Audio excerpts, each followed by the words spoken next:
Over 30,000 people, many supporters and members of the PMOI, have been executed for standing up for their beliefs in recent years, just by denouncing Islamic fundamentalism and the absolute rule of the clergy. Those very brave men and women who gave up their lives for the cause of democracy and freedom in Iran. In the last 3 decades, the absence of accountability has emboldened the regime to continue its atrocities, both by continued executions inside the country and killing its opponents outside. As Brian's already said, in the last 4 weeks alone, over 90 people have been executed. That is since the Iranian elections. Many of these executions have been carried out in public, and very sadly, there are politicians in Europe, and indeed in the United States, who continue in their search for moderation and reformists within what many people believe to be a criminal regime. In the last 6 months alone, we've all witnessed 3 rocket attacks on Camp Ashraf. 10 residents have lost their lives, and almost 170 have been very seriously injured. These are terrorist attacks against defenceless people, residents of Camp Liberty, and this has provoked strong condemnation from members of this House and indeed overseas, but still nobody has been brought to justice, and that cannot be right. Despite the fact that the UN's assistance mission for Iraq is supposed to be monitoring the situation on the ground and in the camp. He's supposed to be defending the safety and the security of the residents, but unfortunately quite the opposite is happening, and the UN AMI have been used by the Iraqi government to pursue its own political agenda. We can't let that continue. Camp Liberty is to many a prison. It remains a very dangerous place to reside. The UN AMI, in my opinion, and indeed in many others in this room, is not doing enough to prevent this kind of attack, and particularly the missile attacks which the residents have been experiencing. It's not putting pressure on the situation to prevent these attacks, and it is allowing the Iraqi government to continue the transfer of hard hats, safety vets, and other security equipment belonging to the residents of Ashraf to Liberty, which could at least reduce the number of casualties. Instead, they're blaming the residents for the situation, which they had nothing to do with, and they were put into by Martin Kobler, the UN Secretary-General, his own special representatives, by their forceful eviction from Ashraf, where they've been living reasonably peaceful to some extent for the past 30 years, but in prison-like conditions. From today, the UN should be held accountable. It should be held accountable for any future attacks that occur, because they know the threat and that they know the solution, which is to return the residents to Ashraf, which is 80 times bigger and is more secure. So while we all remember the brave men and women who have lost their lives for the cause of democracy and freedom in Iran, I'd certainly like to express my support for the struggle and can assure you that members here in this House of Parliament will continue with our endeavours to the Iranian people achieve their goals through peace and security and through their own peoples. Thank you.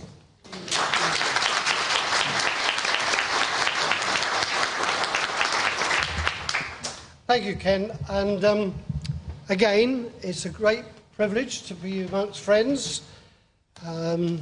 We've already heard most of the appalling things that have happened since the sham elections. I say duplicity very firmly and advisedly, because we are witnessing a cover-up of this election that's taken place and the portrayal of a villain, this Rouhani, who's been at the centre of things, as Brian Bindley and other speakers have said, being described as a moderate. You heard of his credentials, Supreme Council, the defence. He's been part of that inner group that have been murdering, killing, suppressing and ill-treating people throughout his time. He's been in part of that core group. So I say again, be careful of the duplicity of trying. The world is now being told that this man is a moderate. What credentials for a moderate? A killer? A supporter of the hanging? And with those figures we heard earlier on, are the dreadful things that have gone on since the election. Amongst those figures is a 15-year-old child arrested and killed on his 16th, when he turned 16. Women, taken from their homes and executed. These are the credentials of a moderate. We know that the Camp Ashraf residents were conned, using my Cockney language, they were conned into going to Camp Liberty.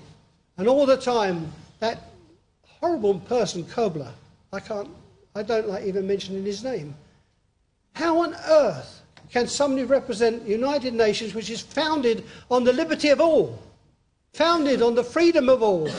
How can he be so biased and tell such outrageous lies? And I asked the Minister, if you're concerned, get our government to say, open the doors, let the lawyers, the doctors, and let the physicians go in and see what's going on and come out and tell us the truth. Yeah. You won't get the truth when you lock the doors against the outside world. We saw that in the Second World War. So there has to be a little more dedication. We can still continue giving our comfort and support, if they want it, to the people of Iran. It's their business. As Madam Rajavi has said, the time has come for the Iranian people to seek the regime change that is necessary. But here, in our democracy, we have a duty to continue to put the case that this is a regime that doesn't deserve diplomatic relations or any other relations. I started with my friends in this resistance long before the nuclear thing was ever mentioned. It's now 27, 28 years. Let's take Madam Rajavi's words. Let's put them into action. Let's say that the security of the world will continue to be threatened unless this matter is sorted out. As Iran still exports terrorism to various parts of the world, as the mullahs still suppress liberties, it's a shame on us all. It's a shame on the United Nations. And once again, we send our message tonight to Madam Rajavi, the inspirational leader of resistance, that we are still with you, heart, spirit, and soul, and we will continue to fight. But until the day comes that you can walk into Tehran as a free person, we won't cease. We won't cease our fight, and I wish all of you that have got this responsibility to get the message across all the luck in the world. Because when you get past the age of 80 and seeing so many of my noble friends have left us since I started, so many noble lords of Lord Slynn, who wasn't mentioned, Lord Russell, we've lost some good people. But thank God we've got young people coming on, and we will win, and Iran will be free.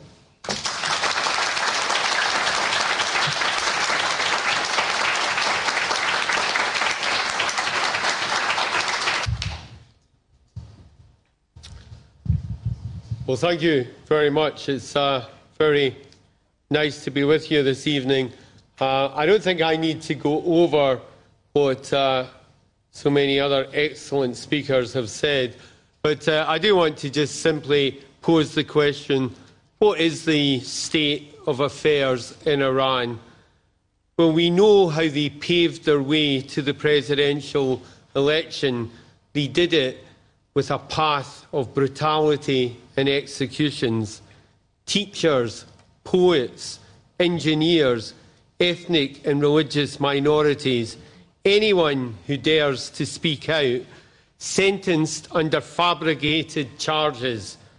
The Maharabi, names like Evin Prison, Semnan Central Prison, Mahabad Prison, will be imprinted on the memory of ordinary Iranians throughout the years, just like every other hellhole that's been utilised by brutal and barbarian regimes throughout the ages. We need, as we've heard, an international response to what's happening.